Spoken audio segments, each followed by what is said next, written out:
Les saluda el pastor evangelista Emilio Moisés. A todos mis hermanos en Cristo, va esta gran bendición de Jehová, Dios de los ejércitos. Este mensaje se lo dedico a mi padre Víctor Río y a mi querida madre Margarita Uribe. Va esta gran edificación espiritual. Este mensaje lleva por título El sello de Dios y la marca de la bestia. La escritura dice: los que venzan al mundo, la carne y el diablo serán los favorecidos y recibirán el sello de Dios vivo. Estad firme, dice el Señor, amados siervos del Dios Altísimo. Estad firme, dice la palabra eterna de Dios, teniendo este sello, dice el eterno Dios, porque el Señor Jesucristo conoce a los que son suyos. Este gran mensaje del eterno Dios Todopoderoso lo vamos a encontrar en el libro de Apocalipsis, capítulo 7, versículo 2. Dice así la eterna, poderosa palabra de Dios: vi también a otro ángel que subía a donde sale el sol y tenía el sello del Dios vivo, y clamó a gran voz a los 4 ángeles a quienes se les había dado el poder de hacer daño a la tierra y al mar.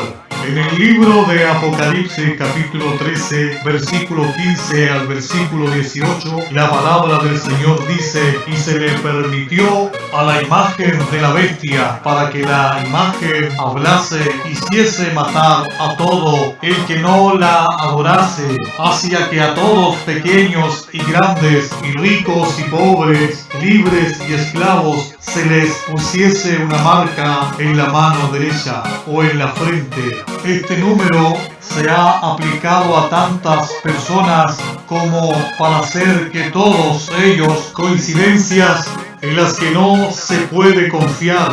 Sin embargo, cuando este gran líder asuma el poder, no habrá duda alguna en cuanto a quienes en alguna manera que ahora nosotros desconocemos el número de la bestia, jugará un papel principal en su identificación. Estos serán tiempos sobrios en la historia del mundo.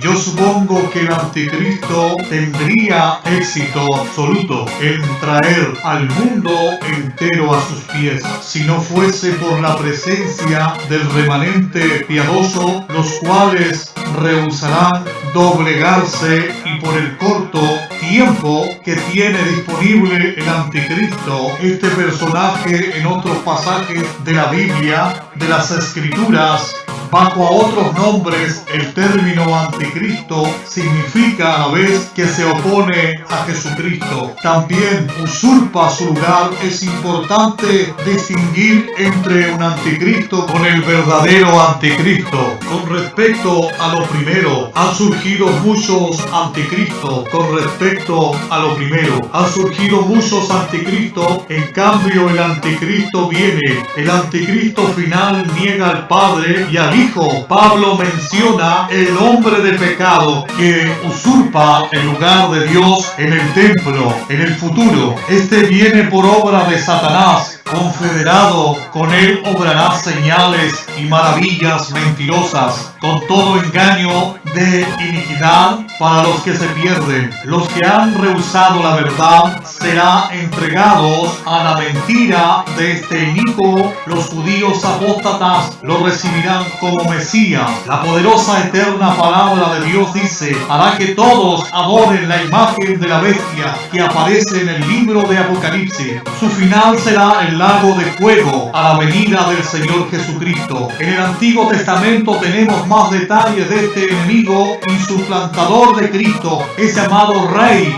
Él se exaltará a sí mismo y hablará cosas maravillosas contra el Dios de los dioses. No hará caso del Dios de sus padres, señalando que será descendiente de Israel, probablemente de la tribu de Adán. Tampoco hará caso del deseo de las mujeres, esto es, del Mesías, de quien toda mujer judía anhelaba ser madre. se exaltará a sí mismo sobre todos, es un idólatra honrando a un Dios de sus padres. No conocieron. El profeta Zacarías lo describe como un pastor insensato e inútil que destruirá el rebaño y se apacentará en lugar de apacentarlos, en oposición al Señor Jesucristo. El buen pastor en distintas épocas se han identificado muchas veces a personas históricas como el anticristo, y como ejemplo las Sagradas Escrituras nos dice que el anticristo es el pináculo de la apostasía humana contra Dios, expresada en un caudillo personal que se presentará en relación con Israel al final de la dispensación de la gracia. Ciertamente que la multitud de individuos e instituciones han participado de carácter moral, en tanto que niegan al Padre y al Hijo, y en tanto que usurpan el lugar de Cristo, se oponen a la verdad, engañan a los hombres. Pensemos en todo lo que Jesucristo, Él es puro, santo, impecable, amoroso. Luego pensemos de todo lo contrario y tendremos una idea de cómo será el anticristo pecaminoso, cruel, egoísta. Además de eso, se opondrá a Cristo. El tiempo del reinado del anticristo sobre la tierra se conocerá como la tribulación y cubrirá un periodo de 7 años. La palabra eterna de nuestro Padre Celestial dice: los últimos 3 años y medio de este periodo se conocerán como la gran tribulación. Veamos algunas de las cosas que tendrán lugar entonces el retorno de los judíos. En el libro del profeta Daniel se menciona un sueño que tuviera el rey Nabucodonosor. Dios le revela a Daniel la interpretación del sueño. El rey había visto una estatua cuyas partes estaban hechas de diferentes metales. Dios le reveló al profeta Daniel que varias partes de la estatua representaban distintos imperios mundiales, los que harían su aparición sobre la tierra en orden en la Biblia. Este tiempo se le conoce como el tiempo de los gentiles, una época en la historia mundial cuando los gentiles, es decir, aquellos que no son judíos, tendrán autoridad en los asuntos del mundo. En el sueño de Nabucodonosor, la cabeza de oro representaba al imperio babilónico, el pecho y los brazos de plata al medo persa, el vientre y los muslos de bronce al greco macedonio y las piernas de hierro al romano.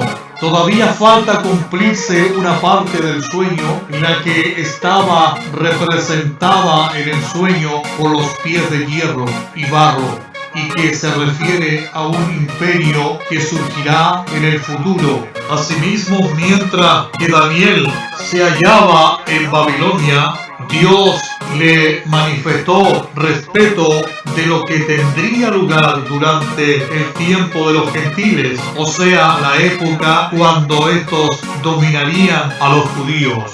Jesús señala que durante el tiempo de los gentiles, los judíos serían esparcidos por todo el mundo, pero un día esta dispersión llegaría a su fin.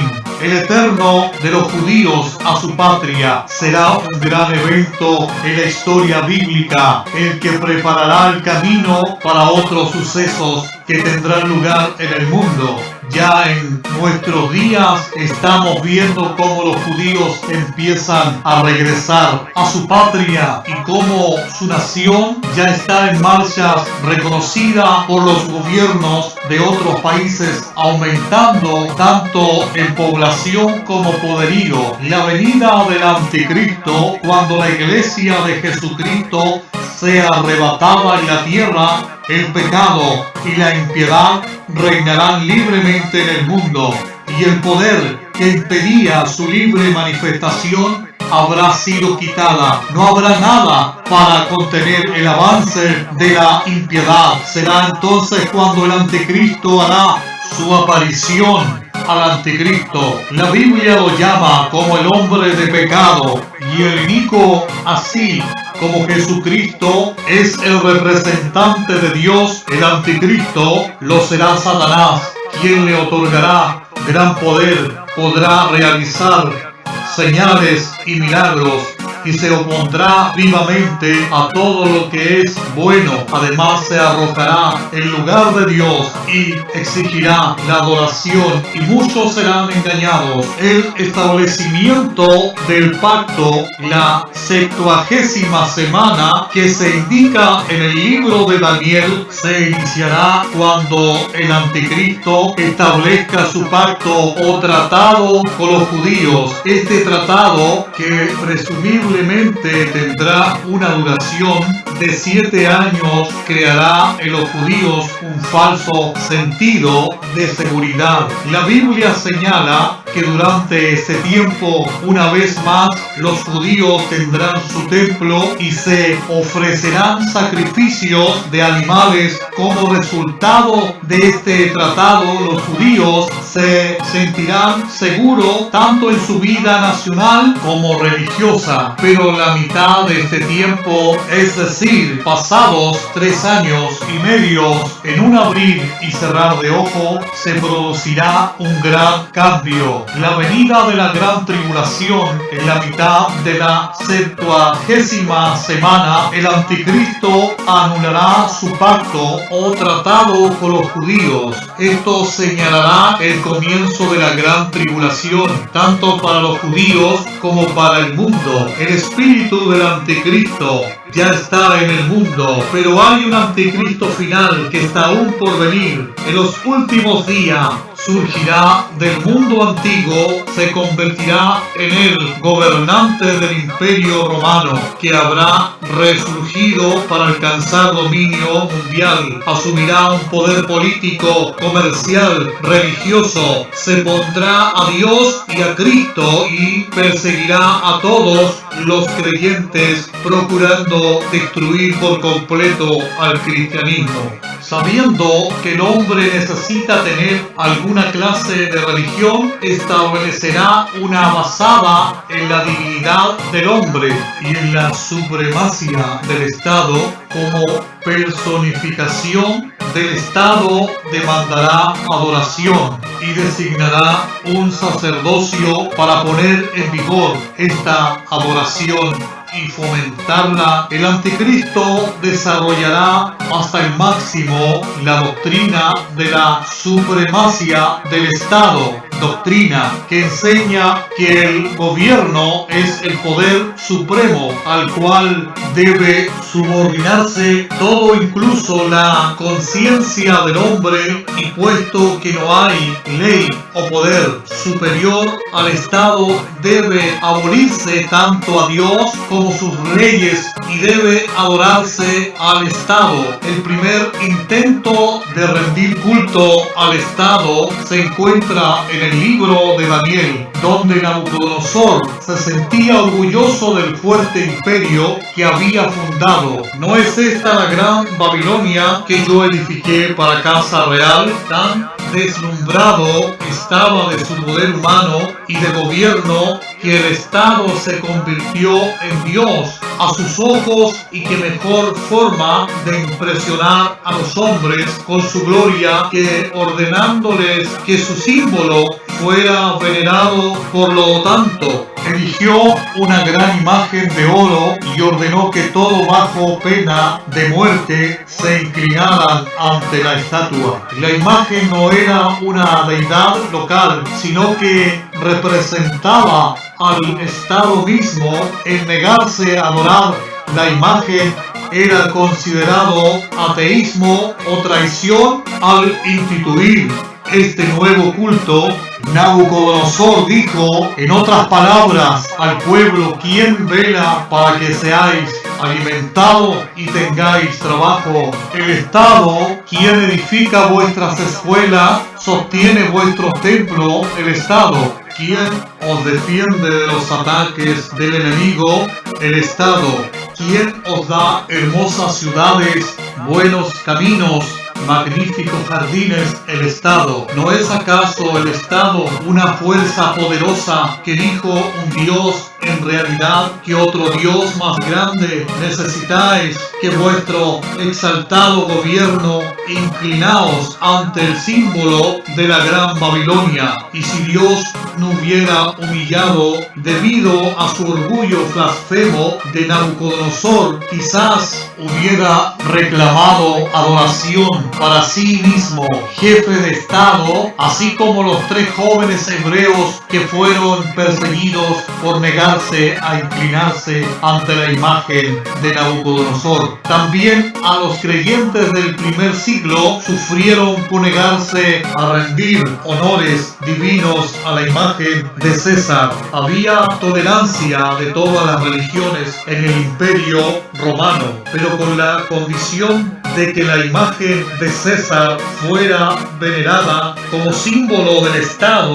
Los creyentes eran perseguidos no principalmente porque reconocían a Cristo, sino porque se negaban a adorar a César y decir el César es el Señor. Se obtenían de adorar al Estado como si fuera un Dios. Él considera al gobierno del hombre como divinamente ordenado para el mantenimiento del orden y de la justicia. El creyente, por lo tanto, le debe lealtad a su país. Tanto la Iglesia como el Estado tiene una parte del programa de Dios y cada uno debe operar en su esfera. Dios debe recibir lo que es de Dios y César lo que es del César. Pero con frecuencia César siempre ha demandado lo que es de Dios, con el resultado de que la Iglesia se ha encontrado contra su deseo en conflicto con el gobierno. Las Sagradas Escrituras predicen que este conflicto llegará a su punto culminante. Civilización se pondrá a Dios y el anticristo será su jefe. El dictador mundial hará que la ley del Estado mundial sea sobre toda otra ley y reclamará adoración como personificación del Estado. Las mismas Escrituras nos aseguran que Dios triunfará y que sobre las ruinas del imperio mundial anticristiano establecerá un gobierno donde Dios es supremo, el reino de Dios. Las naciones serán juzgadas, los reinos derrocados y todos los pueblos estarán sujetos al Rey de Reyes y Señor de Señores. Maranata, Cristo viene ya.